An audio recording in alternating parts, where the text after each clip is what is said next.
I'm Katie Ullman reporting for Katie Chats at SMITHEETV in downtown Toronto.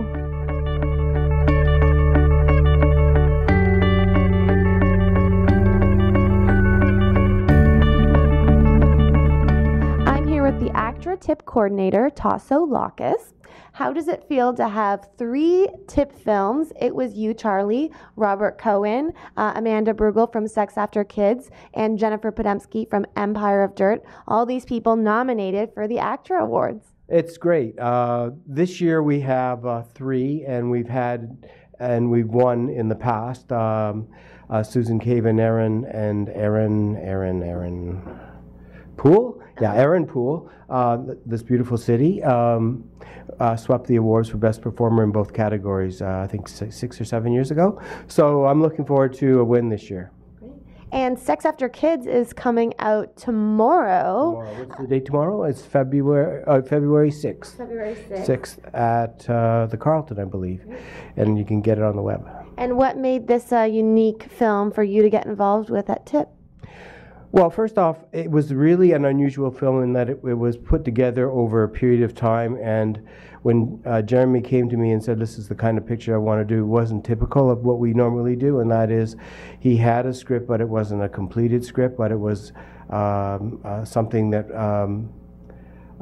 I knew he could do because of his previous couple of projects at TIP, and had every bit of confidence that he could pull it off, though it was a risk taker because the performers were actually in part creating some of the dialogue, and it was an ensemble piece, and they shot it over a long period of time. In fact, we've done several TIP features in which they've shot them over a weekend. I think we're doing one right now called Night Cries with Bridget Kinsley. She's also doing it over a period of time, so I'm pretty excited about the audience response. I really like the film. I think you know what's so nice about this film? The film is it's about relationships, and it's taken some of our finest actors in ACTRA in the country actually, and allowed them to do this quirky film in which there was really no support in private funding.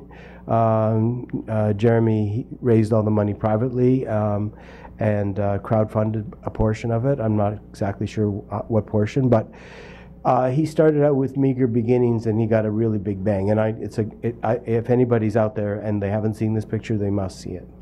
And you started doing micro-budget films before micro-budget was even a word. You were like, you were really the first person to do this. Tell me why it's such a great conduit for people to make films that they couldn't otherwise get made under more, old school type of ways.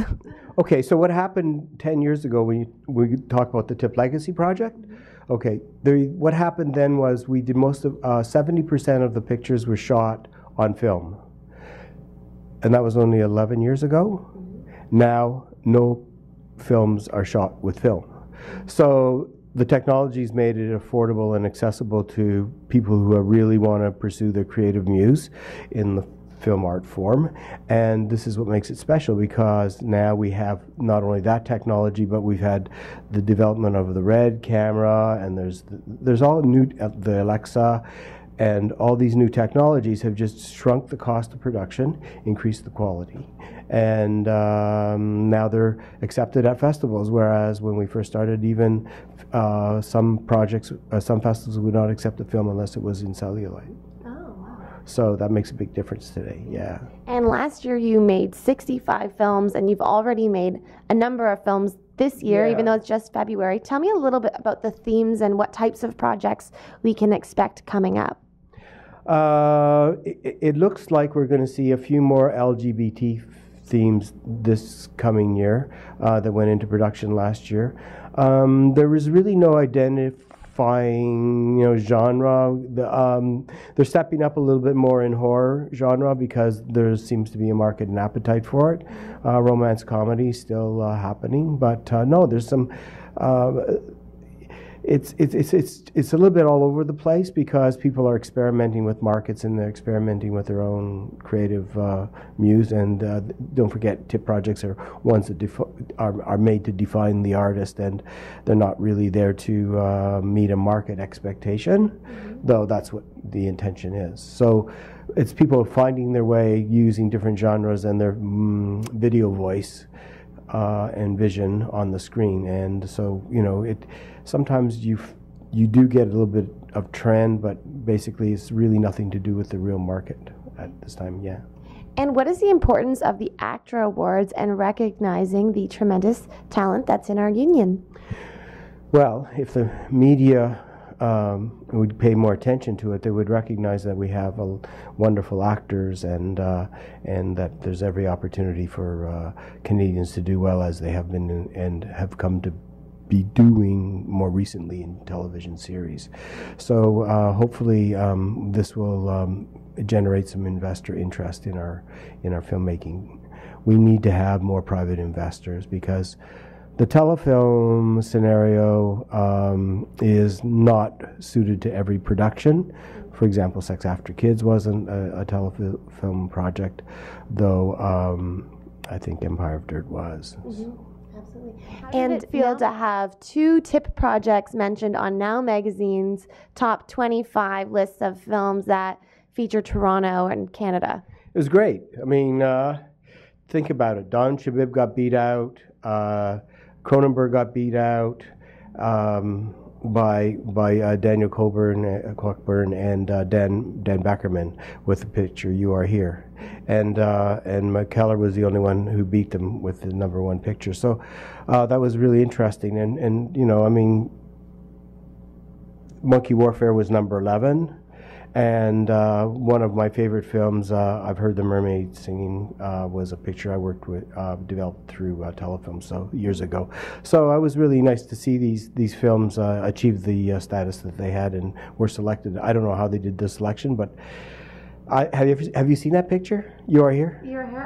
It's a very quirky picture. Okay, I haven't seen it. I saw The Husband, and I interviewed Dan for that, but I haven't seen this one. Yeah, no, You Are Here is a very quirky picture, and Dan's got great reviews in the New York Times. I think the critics down in New York liked it, and he's built a whole sort of following on this, and he does a lecture, and I've gone to one, and it's fun. He's very engaging cinematically, and when you go to the cinema and see him, his work, you are totally immersed in a different kind of cinema, and I think that's why people really like it. He's just got a quirky sense of imagination, but it's deep, but it's fun. Great.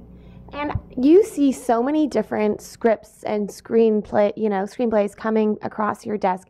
Would you say that there's any type of film that TIP is looking for that might be underrepresented in terms of storyline, but also in terms of who's making it? If there's any type of underrepresented filmmakers that you'd like to see more work coming from?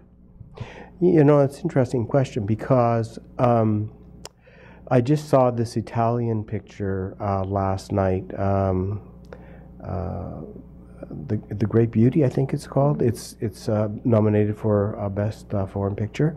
And when you see a picture like that and then you see what we normally see in our program, I think there's a lot more room for edge, and there's a lot more room for unstructured cinema that tells a really good story, and I don't think we see enough of that. And I'm just wondering if that's because people either don't have a sense of what that kind of writing is about, or traditionally they have to conform to what they think the Hollywood scenario or the traditional 90-minute scenario. But I think there's a lot more room for creativity, and we see it in the shorts all the time, but not so much in the features.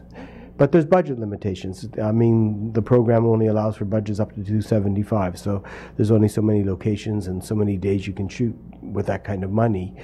So it does have a limiting factor, and does, I guess, in some ways, for some, stifle their creativity because they need to have those extra days to do these more intricate shoots and to have more time to set those shots up. Great.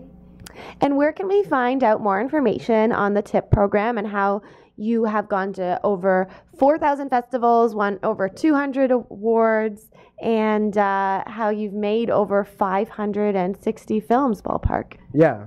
The new ACTRA website has a tip section, and we're planning on putting in screeners with trailers and shorts and some updated material to let people know what's going on in the scene, and then they'll be linked into whatever websites are appropriate at the time. So we're just in the process of doing that. ACTRA's just got their new website up in the last. ACTRA Toronto's new website has been up maybe 3 months now, 4 months. So when that gets a little more fine-tuned, we're going to start putting those links in and featuring tip projects, and it'll be good for the Toronto scene, yeah.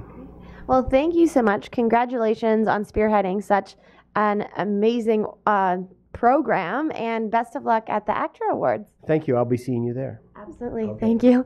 I'm Katie Ullman reporting for Katie Chats in downtown Toronto.